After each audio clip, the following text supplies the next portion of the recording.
Have you ever lost everything you thought would last forever? Have you ever stood in the ruins of your dreams, staring into the dust, wondering if you had the strength to start over again? I'm Willa Langford, and I knew that feeling down to the bone. On the dry, cracked edge of Prairie Bend, I stood among the black, skeletal ashes of what used to be my barn. I was one harsh season away from losing everything my late husband Harold had spent a lifetime building. I was too proud to beg for help, and too stubborn to run. And then they appeared.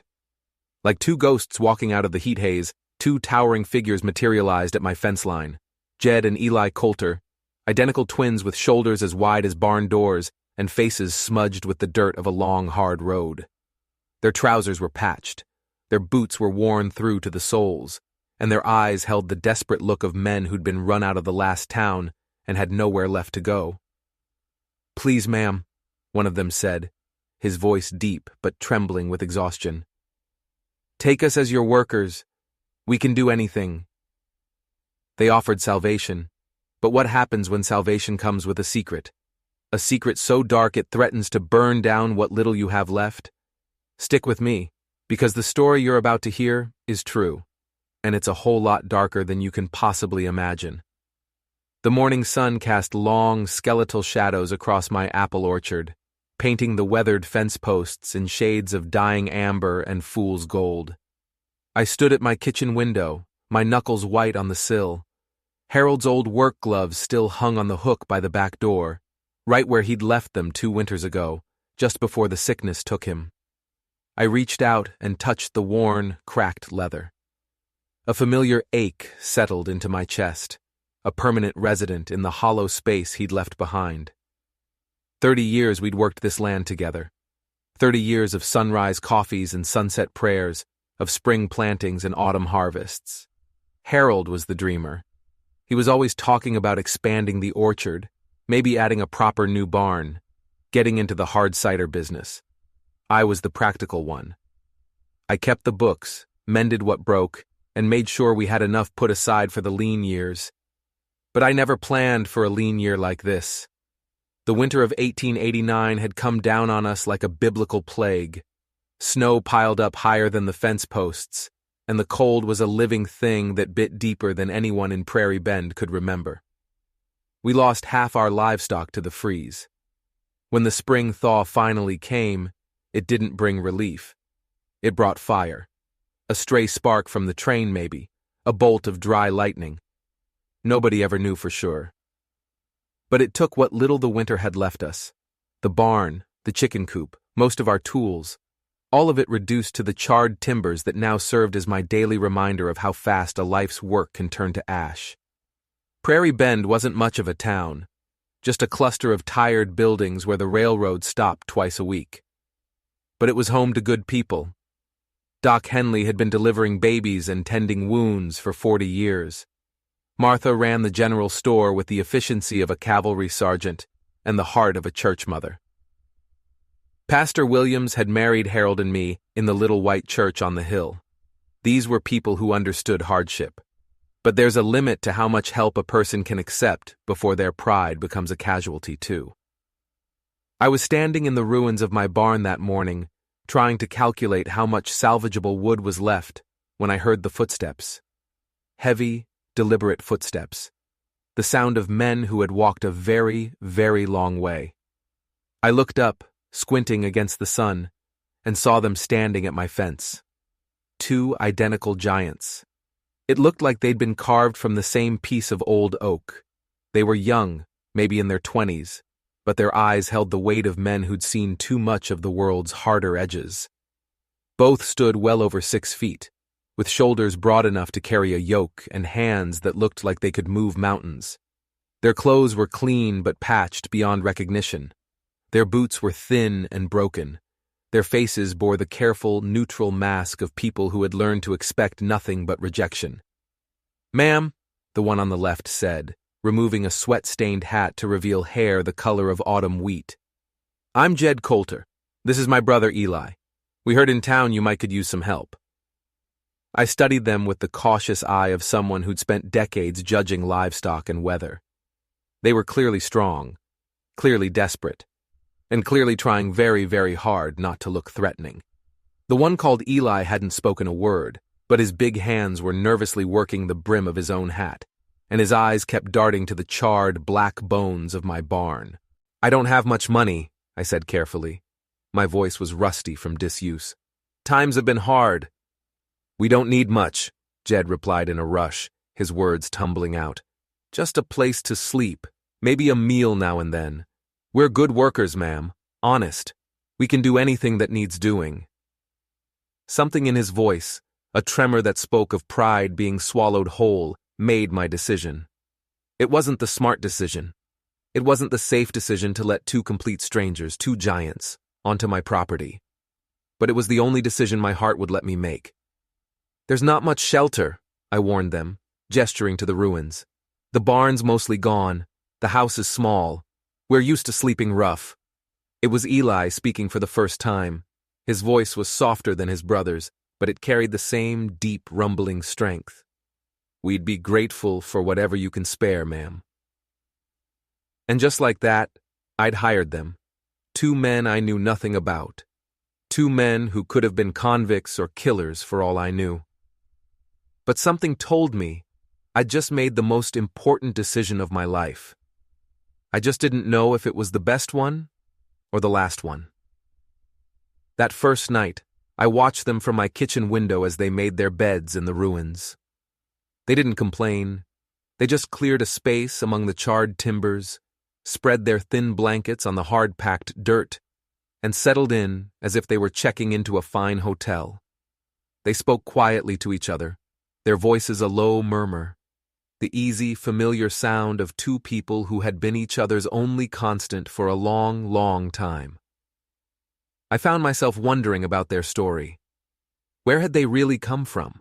What kind of trouble had run them out of the last town? And why did they carry themselves like men who expected the whole world to turn against them at any moment? The next morning, I cooked breakfast for 3. It had been so long since I'd set a full table, I'd almost forgotten how good it felt. The twins ate with the careful, almost painful politeness of men who weren't sure when their next meal might come. They thanked me 3 times, helped clear the dishes without being asked, and then stood by the door, waiting for orders. "The fence along the west pasture needs mending," I said, pointing to where the winter storms had knocked down a dozen posts. "And the well pump has been giving me trouble for months." By noon, I realized I hadn't just hired workers. I had invited miracles to breakfast. Jed lifted fence posts into place that would have taken 2 normal men and a pulley system. He handled the heavy timbers like they were toothpicks. Eli, the quiet one, dismantled the old, rusted well pump with the patience of a clockmaker and the strength of a blacksmith. They worked with an eerie, silent efficiency, moving as one, anticipating each other's needs without a single word. But it was the gentleness that surprised me. It was a strange thing to see in men so large. When Eli found a bird's nest in one of the apple trees, he didn't just knock it down.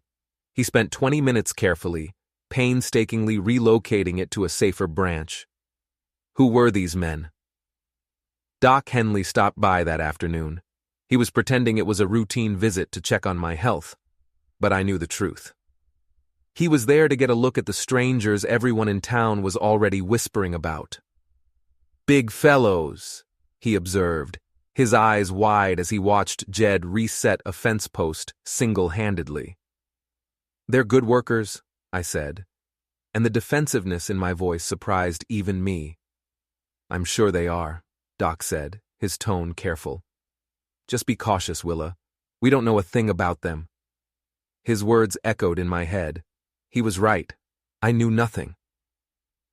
But as the days turned into a week, I started to feel like I was learning everything that mattered. I learned that Jed hummed while he worked, old hymns that my own mother used to sing. The sound was a low, comforting rumble that settled over the farm like a warm blanket. I learned that Eli had a way with animals that bordered on magic. My old milk cow, who'd been skittish and mean since the fire, would eat right from his hand like a tame house cat. I learned that they both said grace before every meal. Their heads bowed, their voices soft. They asked permission before using my well. They never took more than they were offered. Most importantly, I learned that they were as hungry for a place to belong as I was for help putting my life back together. The town, of course, was buzzing. Martha from the general store asked me pointed questions every time I went in for supplies. Where did they come from? How long were they planning to stay? The younger men in town watched them with a mixture of awe and suspicion. They couldn't respect their strength and fear it at the same time, but it was the children who accepted them first. Little Sarah Williams, the pastor's granddaughter, marched right up to Eli after church one Sunday. With the fearless curiosity only a 6-year-old can have, she asked if he was a giant from one of her fairy tale books. Eli knelt down to her level, a giant of a man folding himself down to the size of a child. He gently explained that he was just a man who happened to be tall. From that moment on, Sarah decided he was the most wonderful person in the world, and followed him around like a devoted puppy. By the end of that first week, I knew I had a decision to make. It would have seemed insane just 7 days earlier when I first saw them at my fence.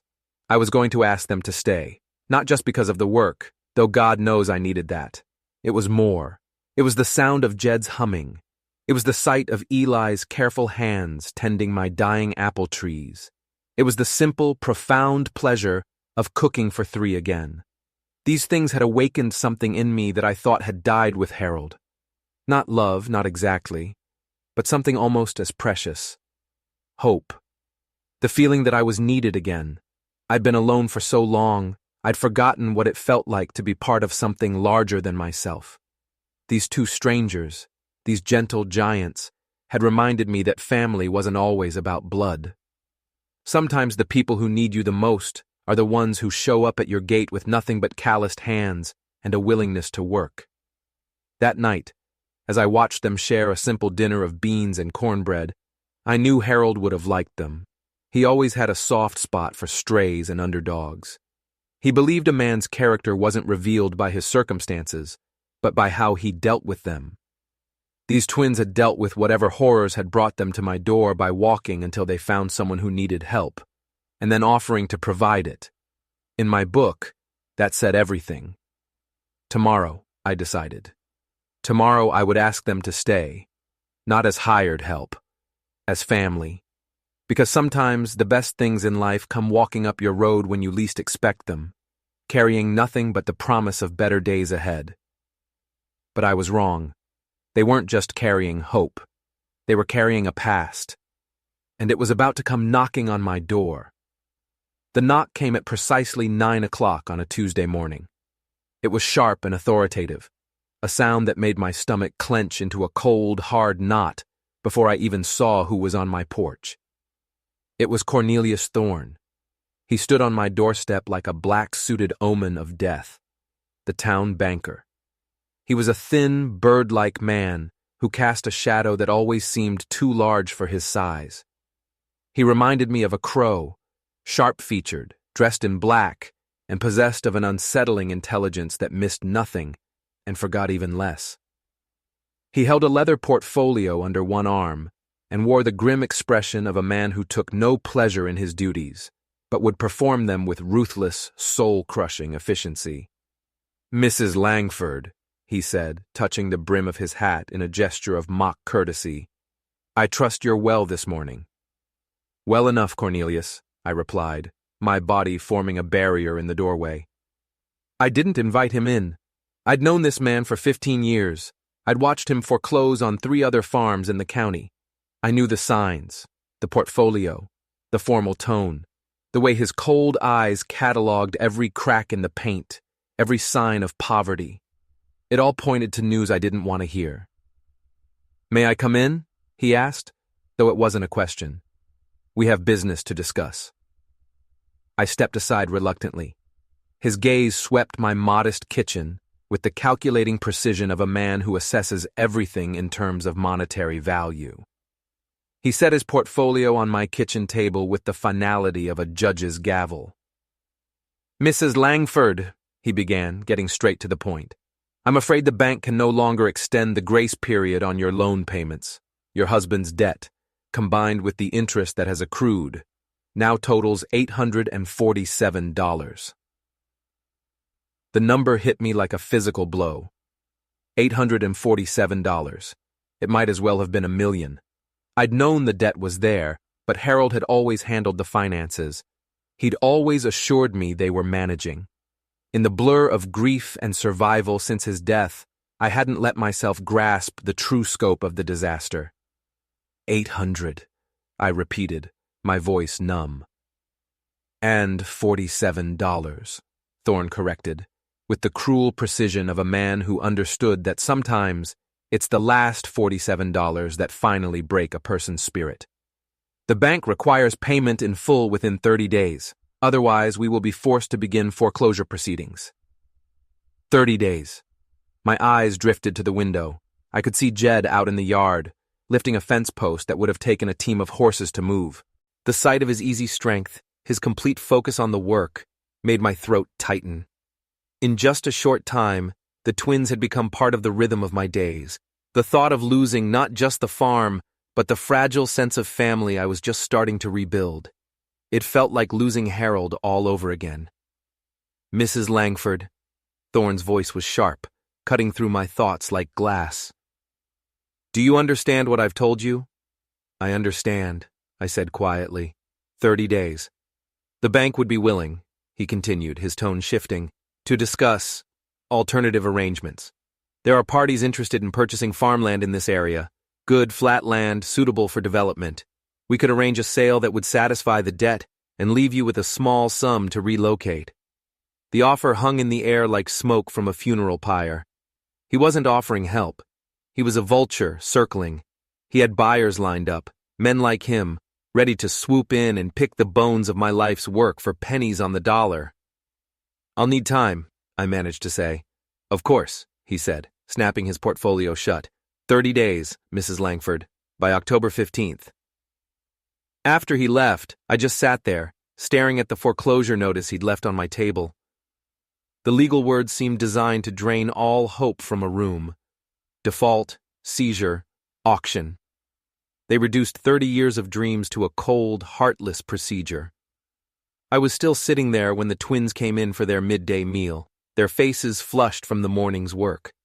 They took one look at my face and exchanged a silent glance.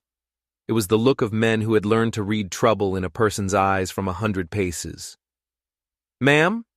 Jed said carefully. Is everything all right? I couldn't speak. I just handed him the notice. I watched his face darken as he read, his jaw clenched. When he passed it to Eli, I saw a muscle twitch in his cheek. $847, Eli said softly, as if speaking the number too loudly might make it grow. In 30 days, I confirmed, my voice steadier than I felt. I don't have it. I don't have half of it. The silence in the kitchen was broken only by the ticking of the old mantel clock, a clock Harold had given me on our 5th anniversary. We could work for free, Jed said suddenly, his voice urgent. Whatever you've been planning to pay us, you could put that toward the debt. It was a kind offer, but I knew it was a drop in the ocean. It wouldn't be enough, I whispered, and you deserve to be paid for your work. We deserve to have a place to stay more than we deserve money, Eli said, his voice quiet but fierce. This is the first real home we've had since... He stopped, cutting himself off, as if he'd revealed too much. Since when? I asked gently, leaning forward.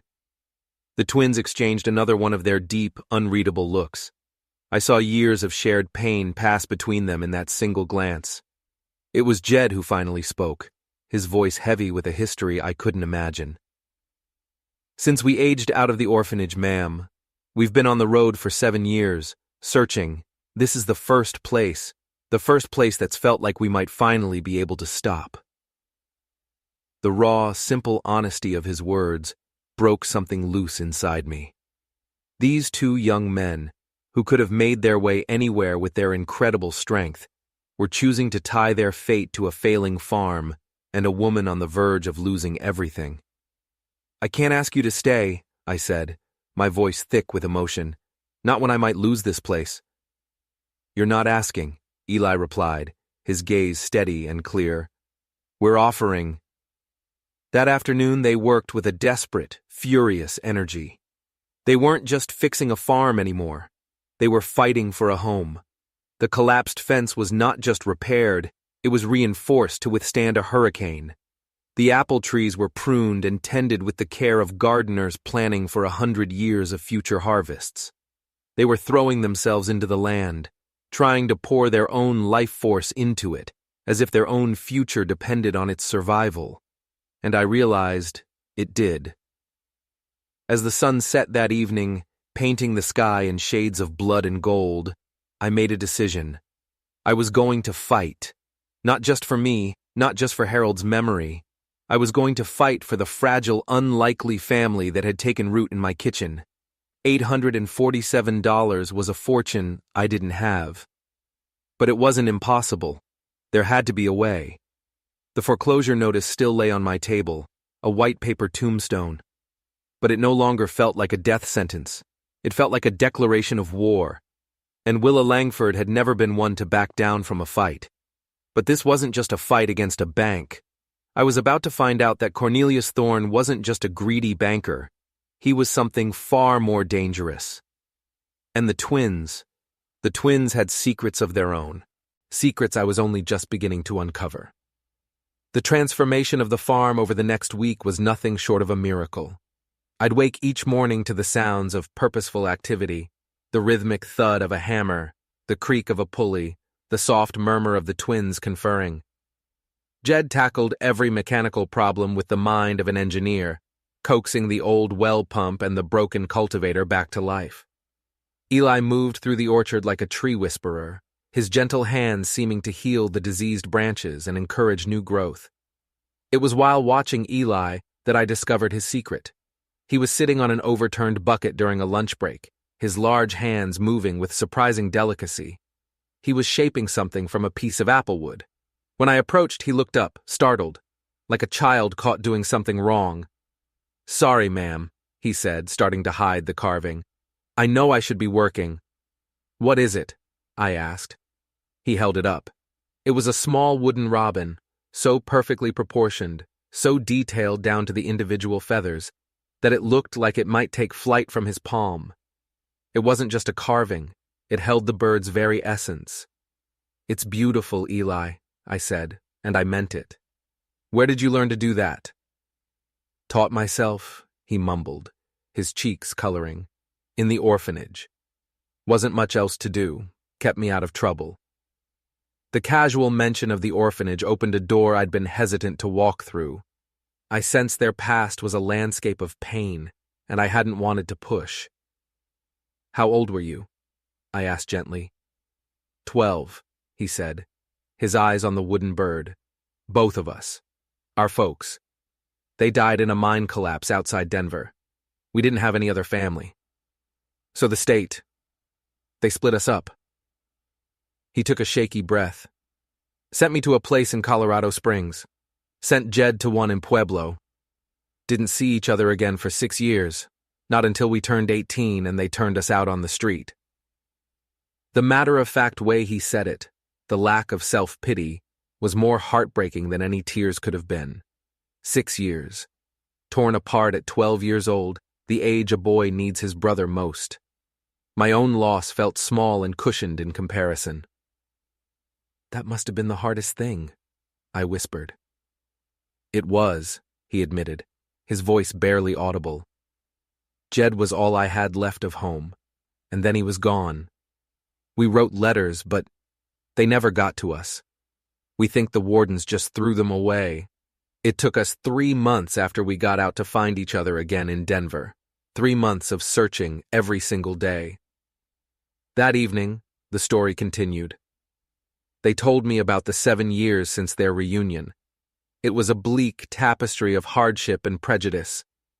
They'd been turned away from countless jobs, not for lack of skill, but because their size made people nervous. Foremen worried they'd be too expensive to feed. Boarding houses claimed they didn't have beds large enough. "People see us coming and they cross the street," Jed said with a shrug of resignation. "Can't blame them, I suppose. We know what we look like." "You don't look intimidating to me," I said fiercely, my voice ringing with a conviction that surprised us all. You look like good men who've learned to work hard. The simple words seemed to land on them like a physical touch. Eli ducked his head, and Jed cleared his throat roughly. Means a lot to hear you say that, ma'am. But as they talked, a darker pattern began to emerge. It wasn't just that people were nervous. It was more than that. It's why we can't stay anywhere long, Eli explained quietly. Sooner or later, something goes wrong. What do you mean? I asked, a cold feeling creeping up my spine. Jed picked up the story, his eyes dark. A few towns back, we worked a ranch. Good job. The owner liked us. But then, some tools went missing from the smithy. Everyone looked at us. The new guys. The big scary drifters. Did you take them? No, ma'am, Eli said. We never took a thing that wasn't ours. The tools turned up a week later in another hand's bunk.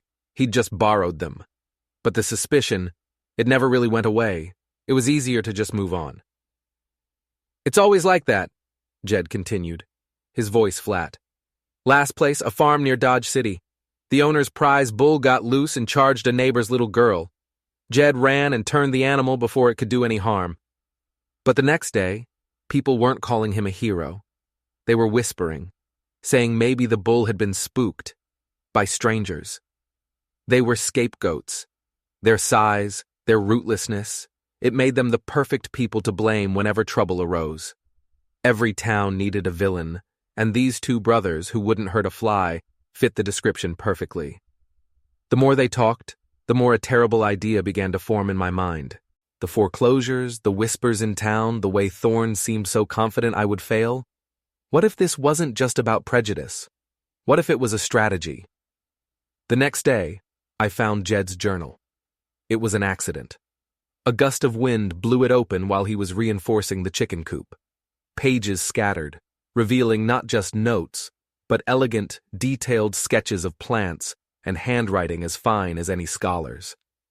Among the notes on soil composition and crop rotation were pressed flowers and observations on bird migration. This is more than just farming notes, Jed, I said, handing him a page with a perfect anatomical drawing of an apple blossom. He flushed with embarrassment. A teacher at the orphanage. He saw something in me, gave me books, taught me proper penmanship. You have the mind of a scientist, I said, astonished. And Eli has the hands of an artist. With your skills you could run your own farm, a successful one. A shadow passed between them. It was Eli who answered. Takes money to buy land, ma'am. Takes credit. Takes a community that trusts you. He looked at Jed. And it takes people believing you are who you say you are. A chill went down my spine.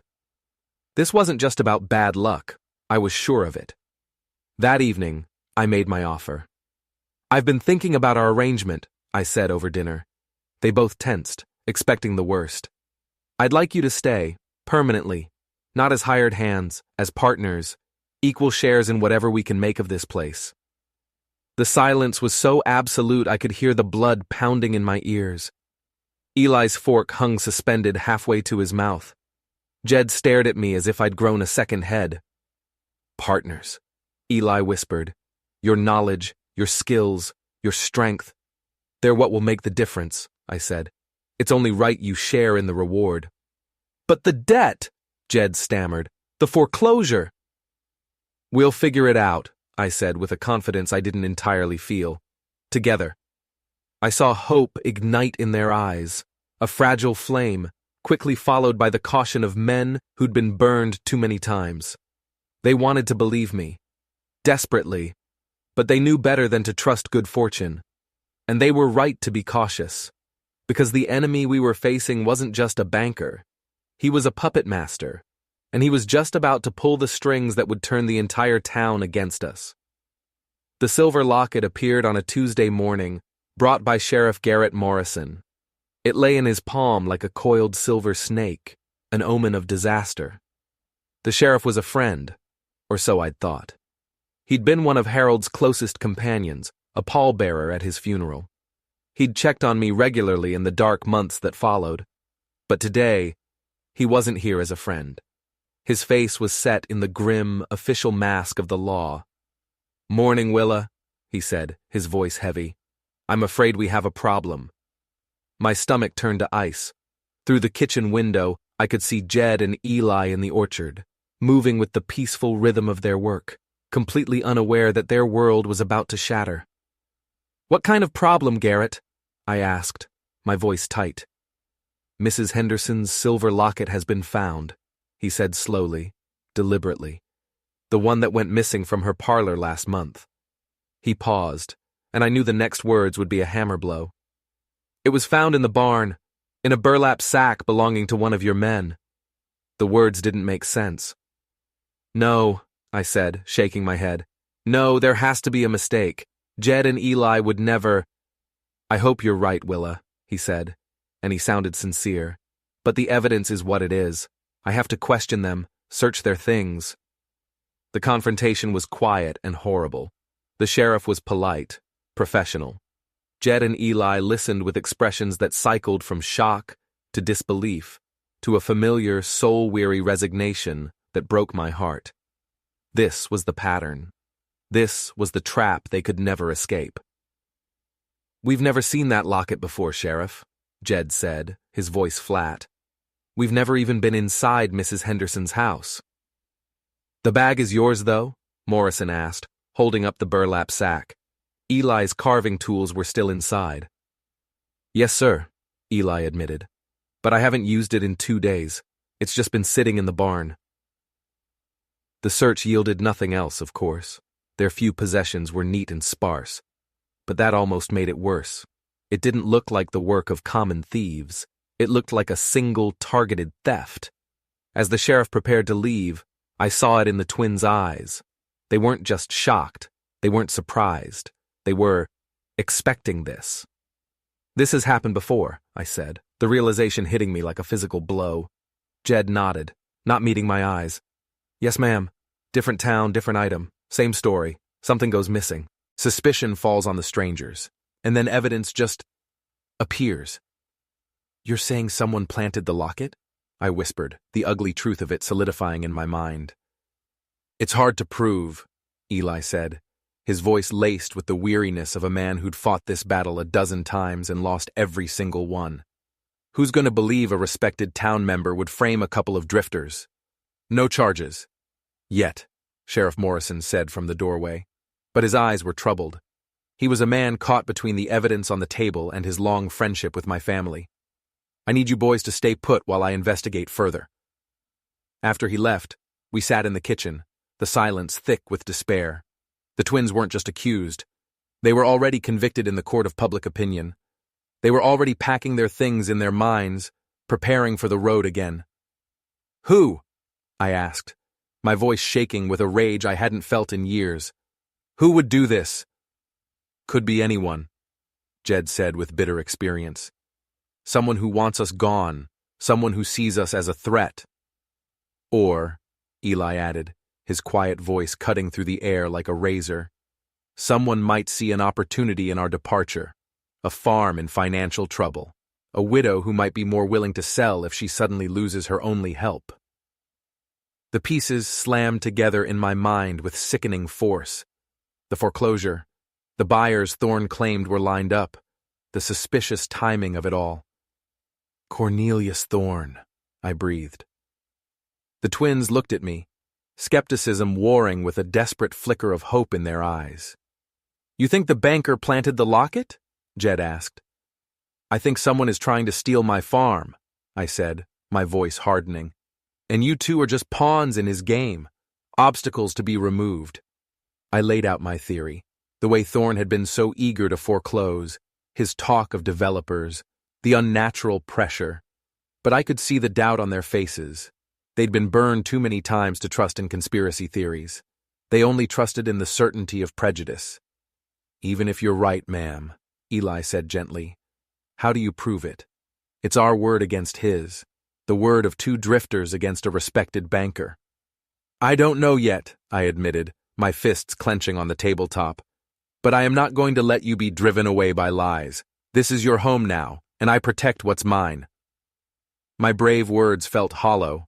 I could see them withdrawing, shutting down, preparing their hearts for another departure. They were going to sacrifice themselves to spare me the scandal. They were going to run, just like they'd always run. But not this time. This time was different, because this time, they had me. That night I couldn't sleep. The image of the silver locket haunted me. It wasn't just evidence. It was a message, a declaration of power from a man who thought he was untouchable. I lay in bed, staring at the ceiling, and I thought about Harold. He had been a surveyor before he took up farming full-time, a man of maps and boundaries, of precision and truth. He believed that every problem had a logical solution if you just looked at it from the right angle. And then I remembered something. Something Harold had told me years ago, a secret about Cornelius Thorne, a story about a land deal gone bad, long before we were in debt. Harold had outsmarted him, had exposed a flaw in Thorne's calculations that cost the banker a fortune.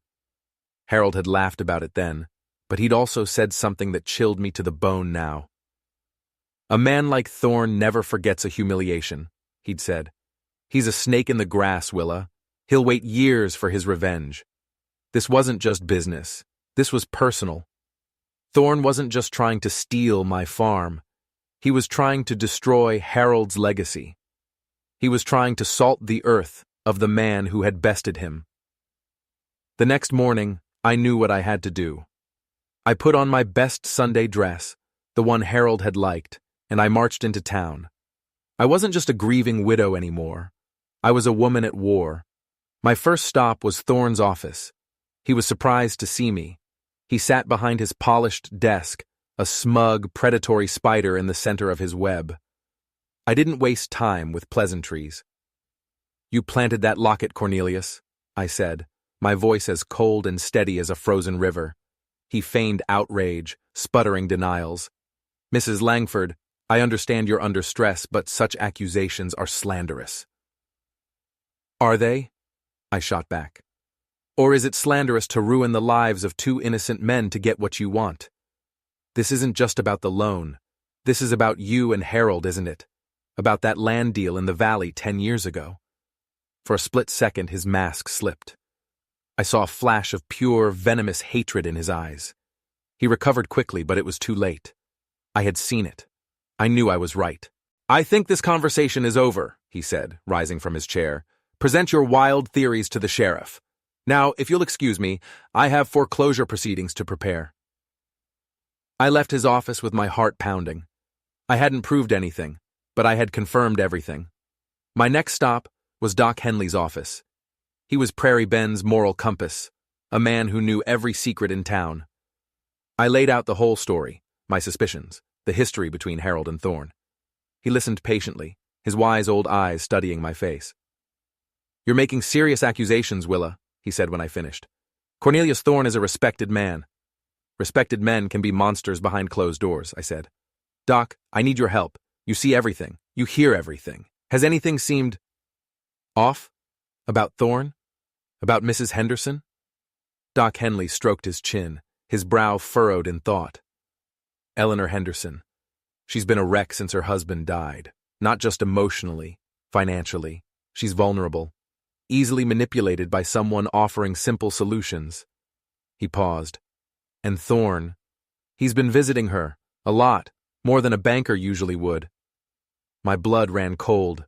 Thorne wasn't just using her grief, he was preying on it. "Doc, I'm going to call a town meeting," I said, the idea crystallizing in my mind. "After church on Sunday, I'm going to lay all of this out in public, force people to see the truth." "Willa, that's a huge risk," he warned. "If you can't prove it, they'll turn on you. They'll run you out of town right alongside those boys." "Some things are worth the risk," I said, my hand closing around the old brass compass of Harold's that I'd put in my pocket. A compass always points true north.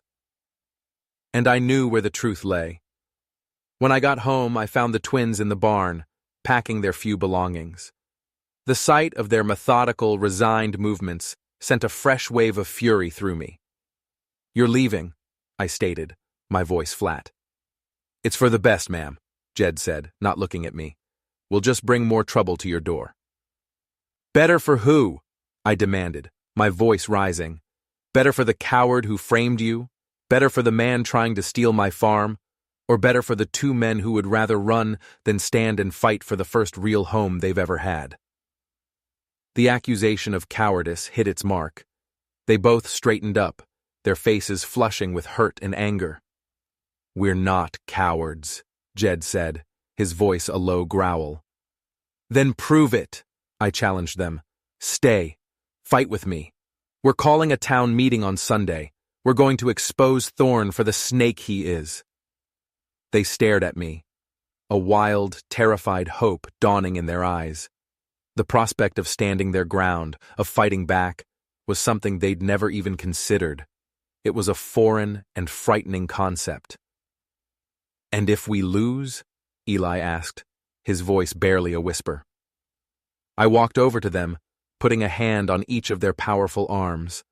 I looked from one identical, tormented face to the other. "Then we lose together," I said, "as a family." That evening, we sat around my kitchen table, planning our strategy like generals before a battle. It was a long shot. Our case was circumstantial, based on my intuition and a 10-year-old grudge. But as the night wore on, Eli, the quiet artist, remembered something. "The locket," he said suddenly. "The one the sheriff had. The clasp was new, too shiny. I'm a carver, ma'am. I work with metal fittings sometimes. I notice details. An old locket like that, it should have a worn, dark clasp. The one I saw was brand new brass. A replica." The thought exploded in my mind. Thorn hadn't stolen the real locket. He'd had a fake one made to plant on them, which meant the real locket could still be out there. Where would he hide it? Jed wondered aloud. "Somewhere he thought no one would ever look," I said, my eyes drifting toward the fireplace, toward the old, loose stone Harold had always used to hide his good whiskey. But that was crazy. Thorn wouldn't know about that. Unless he had been in my house before. The thought was a violation, a cold slime that crawled over my skin. We had no proof, just a theory about a shiny clasp and a desperate hope. On Sunday, we would face the entire town with nothing but our word against a rich, powerful man. It was a fool's errand, a suicide mission. But for the first time in 7 years, Jed and Eli weren't running. They were standing their ground, and I would be standing right beside them. The Prairie Bend Community Church was packed to the rafters. It felt less like a town meeting and more like a public execution. Every pew was full, with people standing 3 deep along the walls. The air was thick with whispers, with judgment. I sat in the front row, Jed on my right, Eli on my left. They sat as still as stone statues, their faces calm, but I could feel the tension radiating off them in waves. Across the aisle, Cornelius Thorne sat with the smug confidence of a man who owned the whole town. Beside him, Mrs. Henderson looked pale and distressed, a pawn in a game she didn't understand. Pastor Williams called the meeting to order, his voice grave. "Mrs. Langford has requested this meeting," he announced. "Willa, the floor is yours." I rose slowly, my knees shaking. I could feel 100 pairs of eyes on me, most of them hostile. I gripped Harold's compass in my pocket, its cool metal a small anchor in a sea of hostility. "Friends, neighbors," I began, my voice surprisingly strong. "I stand before you today to talk about justice. 3 weeks ago, a silver locket was found in the belongings of Jed and Eli Coulter. Based on that evidence, you have all branded them as criminals." A murmur of agreement rippled through the crowd. "But I am here to tell you that the evidence was a lie," I declared, my voice ringing out. "These men were framed by someone with a clear motive for wanting them gone and for wanting my farm to fail." The room erupted. Shouts of "Prove it!" and "Lies!" echoed off the walls. Thorne smirked. This was going exactly as he'd planned. "Consider the timing," I yelled over the noise. "The locket was stolen 4 weeks ago, but only discovered last week. Why would thieves hold on to it for so long? Unless the person who had it needed to wait for the perfect moment to plant it." Mrs. Henderson stood up, her face flushed. "Are you calling me a liar, Willa Langford?" "No, Eleanor," I said gently. "I am calling you a victim, just like these men, just like me." I turned my gaze on Thorn, locking eyes with him across the aisle. I'm asking who benefits most from this? Who has been pressuring me to sell my land to developers? Who holds the note on my mortgage? This is ridiculous, Thorn boomed, rising to his feet. She is spinning fantasies to protect the criminals she naively took in. Then tell me this, Mr. Thorn, I shot back, my voice sharp as a shard of glass. How did you know about Jed and Eli's past? You mentioned to me that they'd had trouble in other towns, but Sheriff Morrison only learned that after his investigation began. How did you know before the law did? The question hung in the air. The crowd grew quiet. Thorn's smug expression faltered. He was caught. I may have heard rumors, he stammered. In my position, one hears things. What things, Cornelius? I pressed, stepping into the aisle, moving closer to him. Did you hear those rumors from the silversmith in Dodge City? The one you paid to make a replica of Mrs. Henderson's locket? A collective gasp went through the room. Thorn's face went white as a sheet. That's a lie! You have no proof! And then, the moment I had gambled everything on, Doc Henley stood up slowly from his pew in the back. The entire room turned to look at him. His word was gospel in this town. I'm afraid she does have proof, Cornelius, the doc said, his voice quiet, but carrying to every corner of the church. Or at least I do. Every eye was now on the doctor. Thorn looked like he was about to faint. 3 mornings ago, Doc Henley began, I was making an early house call out past the Henderson place. It was just after sunrise. And I saw something odd. I saw Mr. Thorn's buggy leaving Eleanor's property. I thought it was strange, a banker making a house call before dawn. I saw him put a small bag into his buggy before he rode off. A small burlap bag, just like the one the sheriff found in Willa's barn later that same day. The silence in the church was absolute. It was the silence of a truth so shocking it stole the air from your lungs. Mrs. Henderson stared at Thorn, her face a mask of dawning horror. You were in my house? How? The doors were locked. Your late husband, Doc Henley said gently, always kept a spare key under the loose board on the back porch. A fact a man who'd done business with him for years, a man who'd been to the house many times, would surely know. This is preposterous! Thorn shrieked, his composure shattering completely. A senile old doctor's ramblings. You have no physical proof. Oh, but we do, said a calm voice from the back of the church. Sheriff Morrison stepped through the main doors, holding up a folded piece of paper. The crowd parted for him like the Red Sea. Willa came to me 2 days ago with her suspicions, the sheriff announced, his eyes locked on Thorn. We did some investigating of our own. This, he said, shaking the paper, is a signed receipt from a silversmith in Dodge City for one replica silver locket, Victorian design, commissioned by and paid for by Mr. Cornelius Thorn. It was over. The trap had sprung. Thorn lunged for the side door, but Jed moved faster than I'd ever seen him move. He shot out a massive arm and blocked the banker's path. Thorn slammed into him like a bird hitting a brick wall and crumpled to the floor. Why? Mrs. Henderson sobbed, her voice breaking. Why would you do this to me? To them? Thorn, defeated on the floor, finally spat out the truth.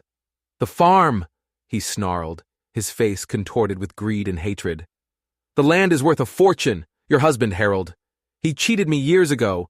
I was taking back what was mine. She was going to lose it anyway. No, she wasn't, Eli said, speaking for the first time. His voice was soft, but it resonated with the power of absolute truth. Because she wasn't alone. As Sheriff Morrison hauled the sputtering, defeated banker to his feet and put him in cuffs, the entire church erupted. But it wasn't a mob anymore. It was a community, shocked into seeing the truth. People were crowding around the twins, apologizing, shaking their hands. Mrs. Henderson was hugging me, tears streaming down her face. We had won. We had faced the monster and dragged him into the light. The foreclosure was over. The farm was safe. But that's not the end of the story, because there was one more twist, one final secret, hidden in plain sight, and it was the one that would change everything, forever. 6 months later, spring had come to Prairie Bend. It was a season of rebirth, not just for the land, but for all of us. The farm was thriving. Under Jed's scientific guidance and Eli's intuitive touch, the apple orchard bloomed with a vigor I hadn't seen in 20 years. The town, humbled and awakened, had embraced the twins as their own. The whispers that had once followed them were replaced with respectful greetings. Jed, the quiet scholar, had been asked to run for the school board. Eli, the gentle artist, was commissioned to carve a new sign for the town hall. They were no longer the outsiders, the scapegoats. They were pillars of the community they had helped to heal. The shadow of Cornelius Thorne was gone. He was serving 5 years in the territorial prison, his schemes exposed, his reputation ruined. The farm was legally ours, free and clear. I had taken Harold's old surveying tools and drawn up new deeds myself, naming Jedediah Coulter and Elijah Coulter as full and equal partners. My sons, in all but blood. One warm afternoon, I was cleaning out Harold's old desk, a task I had put off for years. It was filled with old maps, account books, and memories. At the very back of the bottom drawer, my fingers brushed against a small, sealed envelope. It was addressed to me, in Harold's familiar, steady hand. My heart began to pound. I had never seen it before. With trembling hands, I broke the seal. Inside was a single sheet of paper and a small, heavy brass key. The letter was dated just a week before he died. "My dearest Willa," it began. "If you are reading this, it means the worst has happened, and I am gone. I am so sorry to have left you, but there is something you must know. A secret I kept to protect you." My breath caught in my throat. The loan from Thorne's bank, it is a sham, a fiction. I paid it off in full 5 years ago. The receipt, the legal document proving it, is in a safe deposit box at the bank in Capital City. This key will open it. I never filed the paperwork locally because I knew Thorne. I knew his greed and his grudge against me. I feared he would find another way to take the farm if he knew we were debt-free. So I let him believe he held power over us. I let him hold his fake debt like a tame snake, thinking I could control it. It was a foolish pride, my love, and I fear I have left you to face the consequences. I dropped the letter, my mind reeling. The foreclosure, the threat, the $847 that had nearly destroyed us. It was all a lie. A ghost. Harold had beaten Thorne years ago, and Thorne, in his arrogance, never even knew it. He'd built his entire scheme on a foundation of lies, but that wasn't the biggest secret. I picked up the letter and read the final paragraph. There is one more thing, Willa. A decision I made a long time ago. 20 years past, I sponsored 2 orphaned boys from the Denver Mining District Benevolent Fund. Twin boys who had lost their parents in the same collapse that nearly took me. I paid for their keep, their education, sending money every month, with the instruction that it remain anonymous. I always hoped that one day when they were grown, they might find their way here. I left instructions with the fund to tell them, upon their 18th birthday, about a small apple farm in Prairie Bend where a good woman lived. I dreamed they might come looking for work, and that you might find in them the sons we were never able to have. Their names were Jedediah and Elijah Coulter. I stared at the words, unable to breathe. The room tilted. It wasn't fate that brought them to my fence. It wasn't luck. It wasn't a coincidence. It was Harold. From beyond the grave, my husband, my dreamer, had sent them to me. He had orchestrated the entire thing, planting the seeds of our future family 2 decades before. The humming of the hymns Jed knew, the ones my mother sang. The orphanage was run by her denomination. The books Jed read, Harold had sent them. They weren't just 2 strangers who had wandered into my life. They were my inheritance. They were Harold's final, most precious gift to me. I walked out of the house, the letter clutched in my hand, my heart a wild drum in my chest. I found them by the barn, mending a harness, their heads bent together in the setting sun. "Jed, Eli," I said, my voice shaking. They looked up. their faces etched with concern at my expression. I couldn't speak. I just held out the letter. Jed took it, and they read it together, their eyes scanning the page. I watched their faces change, the confusion, the dawning, unbelievable wonder, the final, earth-shattering understanding. When they looked up at me, their eyes were full of tears, and for the first time, I saw them not as the men they had become, but as the two small lost boys in the photograph, who had been protected all along by a guardian angel they never knew they had. "He was looking out for us," Eli whispered, his voice choked with an emotion too vast to name. "The whole time," I said, my own tears finally falling. He knew you would come. He sent you." Jed, the strong one, the stoic, buried his face in his hands and wept. Eli wrapped his powerful arms around me in a fierce embrace, and the three of us stood there, a strange and wonderful family, as the sun set on the farm that had been destined to be ours all along. Harold had lost the battle, but he had won the war. He had saved us all, with a plan born of love and foresight, a plan that reached across death itself. That's how two strangers became my sons.